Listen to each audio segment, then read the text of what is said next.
അപ്പോൾ നമ്മളിന്ന് free ഫയറിൽ loan wolf solo ആയിട്ടാണ് വന്നിട്ടുള്ളത്. അപ്പം നമ്മളിന്ന് ഫസ്റ്റ് റൗണ്ട് തന്നെ ജോക്കറിൻ്റെ ബണ്ടിൽ വിട്ട് AW എടുത്ത് ഇറങ്ങിയിട്ടുണ്ട്. നോക്കിയപ്പോൾ എനിമിയെ കാണുന്നില്ല. പിന്നെ നമ്മൾ കോഡ ക്യാരക്ടറിനായിട്ട് നോക്കിയപ്പോൾ അവിടെ നിന്ന് കറങ്ങി നിൽക്കുന്നുണ്ട്. ഫസ്റ്റ് ഞാൻ നെറ്റ് പോയാണെന്ന് വിചാരിച്ചു. കുറച്ച് കഴിഞ്ഞ് നോക്കിയപ്പോൾ എനിമി ഓടി കിടക്കുന്നു. എന്തായാലും ഫസ്റ്റ് എനിമിയെ കണ്ടപാടെ തന്നെ നമ്മൾ അവിടെ 150 കൊടുത്തിട്ടുണ്ട്. പിന്നീടാണെങ്കിൽ ഒരു 117 കൊടുത്ത് അവനങ്ങ് കില്ല് ചെയ്തിട്ട് അവനെ വെറുപ്പിക്കാൻ വേണ്ടി നമ്മളൊരു റിമോട്ട് കൂടെ ഇട്ട് കൊടുത്ത്.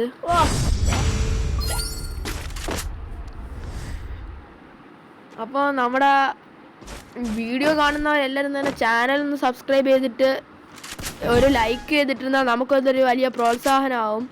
അങ്ങനെ നമ്മുടെ സെക്കൻഡ് റൗണ്ട് സ്റ്റാർട്ട് ചെയ്തപ്പോൾ തന്നെ എനിമിയെ ഞാൻ സ്പോട്ട് ചെയ്തിട്ടുണ്ടായിരുന്നു. അവർ ചാടി ഒരു 150 കൊടുത്ത്, പക്ഷേ ഞാൻ ഗ്ലൂ വാൾ ഇടാൻ മറന്നു ഗൈസ്. അങ്ങനെ അവ എന്നെ അടിച്ചു കൊന്നു.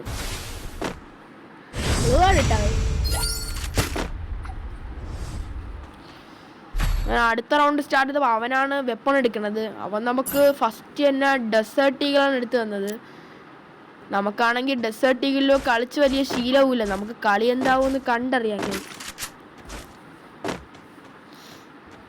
നമ്മളിങ്ങനെ അവനെ കാണാത്തോണ്ട് നോക്കിയപ്പോൾ അവിടെ കൂടെ ഇങ്ങനെ കറങ്ങി നടക്കുന്നുണ്ടായിരുന്നു. അവൻ വന്ന പാടെ അവനൊരു വണ്ട പഠിക്കാൻ നോക്കിയിട്ട് നടന്നില്ല ഗൈസ്. അടുത്തൊന്ന് നോക്കി 2-3 പ്രാവശ്യം നോക്കി. അവൻ അടിക്കുന്നതാണെങ്കിൽ എനിക്ക് കൊള്ളുകയും ചെയ്യും. ഞാൻ അടിക്കുന്ന ഒന്നുപോലും അവന് കൊള്ളുന്നില്ല. കുറച്ച് കഴിഞ്ഞ് നോക്കപ്പോൾ എൻ്റെ ഹെൽമെറ്റ് പറന്നു പോണ മാത്രം കണ്ട് ഗൈസ്. വേറെ ലെവൽ ഗെയിം പ്ലേ ഗൈസ് അവൻ. ഇപ്പം എന്തായാലും അവനാണ് നമ്മുടെ ഗെയിമിൽ ലീഡ് ചെയ്യണം. നമുക്കിപ്പം തിരിച്ചു വന്നില്ലെങ്കിൽ നമ്മുടെ പ്രശ്നമാണ്. അപ്പോൾ നമ്മളെന്തായാലും സ്ട്രൈറ്റ് കയറിയിട്ടുണ്ട്. നോക്കിയപ്പോൾ അവിടെ കറങ്ങിക്കുന്നു. 30-67 കൊടുത്ത് വീണ്ടും 67 കൊടുത്ത് അവന് എനിക്ക് ഡാമേജ് തരുന്നുണ്ട്. ഞാനും അവന് ഡാമേജ് കൊടുക്കുന്നുണ്ട്. പിന്നീട് നോക്കിയപ്പോൾ അവനെ കാണാനില്ല. പിന്നെ ചെന്നൊരു 45 കൊടുത്തപ്പോഴത്തേക്ക് അവൻ ചത്തിട്ടുണ്ട്. അന്നെ ഇവിടെ ഇരുന്ന് എന്നെ പുകച്ച് പറയുന്നുണ്ട്. പക്ഷെ നിങ്ങളതൊന്നും കാര്യമാക്കണ്ട ഗൈസ്. പിന്നെ അടുത്ത റൗണ്ട് തന്നെ നമ്മൾ P90 എടുത്തിറങ്ങിയിട്ടുണ്ട്. P90 SKS ആണ് ഗൈസ് നമ്മളെടുത്ത്. നമ്മൾ P90 SKS അല്പം ഗോഡാണ്. ഓക്കെ, ഇനി ഞാൻ അവൻ്റെ വാങ്ങിച്ചിട്ടുണ്ട്. നമ്മളിതാ ഇറങ്ങി. അവ അവിടെ കിളി പറഞ്ഞിരിക്കുകയാണ്.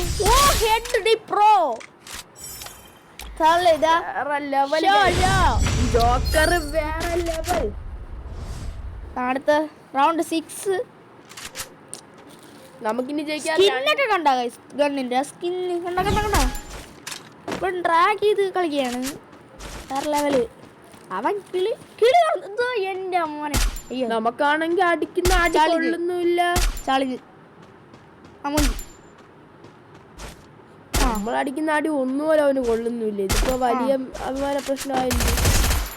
നമ്മൾ P90 വെച്ച് 2 റെഡ് ഡോട്ട് കൊടുത്തിട്ടുണ്ട്. കിളി പറഞ്ഞിരിക്കുകയാണ്. അടയാളപ്പെടുത്ത് ഉയർത്തിയ കാലമേ. ഇത് ഘടികാരങ്ങൾ നിലയ്ക്കുന്ന സമയം. റൗണ്ട് 7 നമ്മൾ ലാസ്റ്റ് റൗണ്ട് ആണ്. ഇത് എന്റെ അലിയനാണ് കിടന്ന് വിളിക്കുന്നത്. അപ്പൊ നമ്മള് ലാസ്റ്റ് റൗണ്ട് അവൻ കിളി പോയിരിക്കുന്നതുകൊണ്ട് ഗറീനക്കാരന്മാർ തന്നെ നമുക്ക് ഇത് തരയാണ്. ഇടിക്കുന്നാണ് വേണ്ട മൂഞ്ചിക്ക്. അപ്പം നമ്മള് ഫസ്റ്റ് മാഗ് വെച്ച് 1 ടാപ്പ് അടിക്കാൻ നോക്കി നടന്നില്ല. പിന്നീട് ഒരു ഇമോട്ട് ഹെഡ് ഷോട്ട് അടിക്കാൻ നോക്കി നമ്മളിങ്ങനെ ഇമോട്ട് അടിക്കാൻ വേണ്ടി ഇങ്ങനെ നിൽക്കുകയാണ്. അങ്ങനെ നമ്മളൊരു ഇമോട്ട് അടിച്ച് ഒന്നും നോക്കില്ല, ഒരൊറ്റ അടി. അപ്പൊ ഇന്നത്തെ വീഡിയോ ഇത്രയാണ് ഗൈസ്. അപ്പം ചാനൽ സബ്സ്ക്രൈബ് ചെയ്തില്ലാത്തവർ സബ്സ്ക്രൈബ് ചെയ്യുക, ലൈക്ക് ചെയ്തവർ ലൈക്ക് ചെയ്യുക. വീഡിയോ എങ്ങനെ ഉണ്ടെന്ന് കമൻറ്റ് ചെയ്യുക. ഇതിന് നല്ല വീഡിയോ ആയിട്ട് അടുത്ത കാണും വരെ ബൈ ഗൈസ്. ഇത്രയും നേരം കണ്ടുകൊണ്ടിരുന്നതിന് താങ്ക് യു.